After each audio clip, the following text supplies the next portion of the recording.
Сәлеметсіздер ме, құрметті оқушылар? Менің аты жөнім Усенбаева Зухра Алтынбек қызы. Қазақ тілі мен әдебиеті пәнінің мұғалімімін.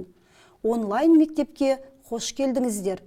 Бейне жазбаны көріп болғаннан кейін сіздерге тапсырмалар және үй жұмысын орындауға әдеби эссе жазу тапсырмалары беріледі. Үй жұмысы мен шығарма бойынша кері байланыс нәтижелерін мектептегі пән мұғалімдеріңізге жолдайтын боласыздар. Сонымен сабағымызды бастайық. Бүгін біз Шахмардан Құсайыновтың Томирис драмасы бойынша таныстығымызды әрі қарай жалғастыратын боламыз. Драмалық шығарма театрмен тығыз байланысты бола отырып, сол күші арқылы оқырманның, көрерменнің ерекше әсерге бөлейтін жанр. Бұл ретте Жазушылар одағы басқармасының төрағасы Нұрлан Оразалиннің театр өнері арқылы республикамызды бүкіл әлем таныған ел дәрежесіне көтеріп, бүгінгі заманға сай өркендеуімізге толық мүмкіндік бар. Театр өнерінің қайнар көзі мен арқауы ұлттық драматургия деген пікірін келтіру орынды болмақ. Қазақ қыздарының өр әрі еркін бейнесі тек ауыз әдебиеті мен поэзия, прозаның ғана емес, драматургияның да өзекті тақырыбы. Қазақтың батыр қыздары дегенде әрқайсымыз көз алдымызға бірден Әлия мен Мәншүк келетіні белгілі. Негізінде қазақ қыздарының батырлық жолы Томирис Тұмар анамыздан бастау алатыны белгілі. Тәуелсіздік алған Қазақстанның драматургиясында тарихи бейнелер суреттеле бастаса, соның бір шырайын шығарған туынды Шахмардан Құсайыновтың Томирис драмасы. Ал біз сіздермен сұрақтар алаңы әдісімен жұмыс жасайық. Кир патшаның сақтарға жорық жасаудағы басты мақсаты қандай? Сақ патшайымы Томиристің Кирді жеңу үшін қандай қолайсыз жағдай түрткі болды? Кир патшаның әскерінің ерекшелігі неде? Томирис әскері бұл ұрыста қалай жеңіске жетті? Сіздер осы сұрақтар арқылы шығарманы еске түсіре аласыздар.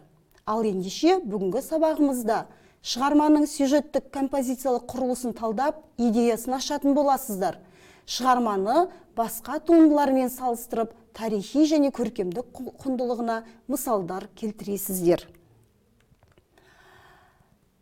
Экранға назар аударыңыздар. Шығармадағы эпизодтарды рет-ретімен жазып шығыңыздар. Сізге қай эпизод ұнады? Неліктен? Осы тапсырманы орындау барысында сіздер мына қадамды орындауыңыз керек. Эпизодтарды ретімен жазасыздар. Өзіңізге ұнаған эпизодты қолдана отырып талдайтын боласыздар. Егер жауаптарыңыз дайын болса, экрандағы жауап нұсқасымен салыстырып көріңіздер. Парсылардың патшасы Кирдің жорыққа шығуы, оның өз ақылмандарымен кездесуі. Томиристің Кирге берген жауабы және Кирге қойған шарты. Кирдің шайқас алдында түс көруі. Томирис ұлының тұтқынға түсуі, оның өзін-өзі өлтіруі.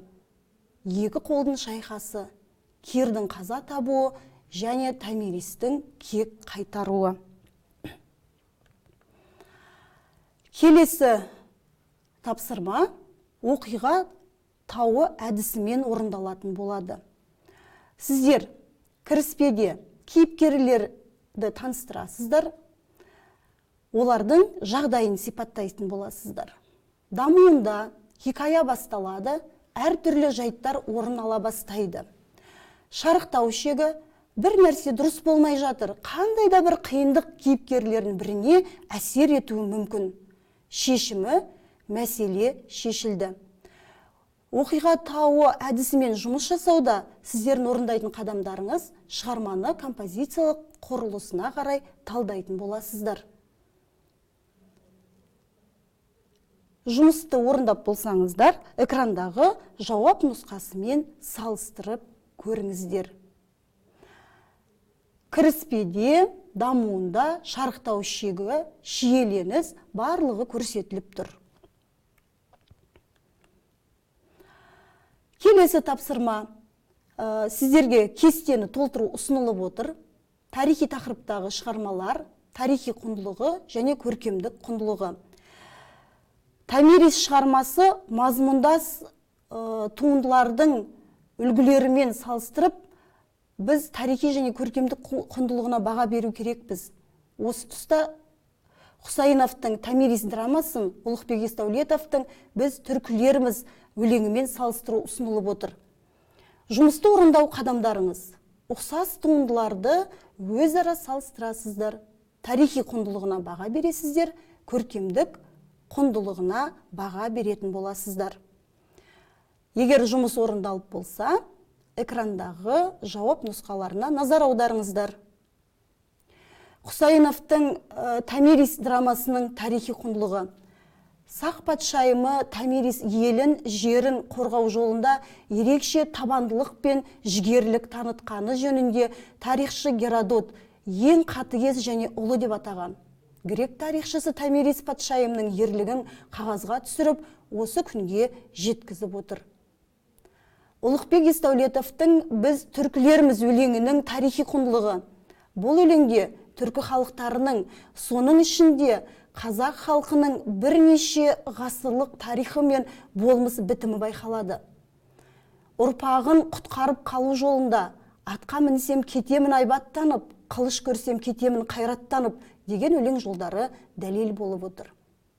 Томирис драмасының көркемдік құндылығына келер болсақ, Томирис патша өз елінде қарақылды қақ жарған әділдігімен, данышпандығымен халқын таң қалдырды.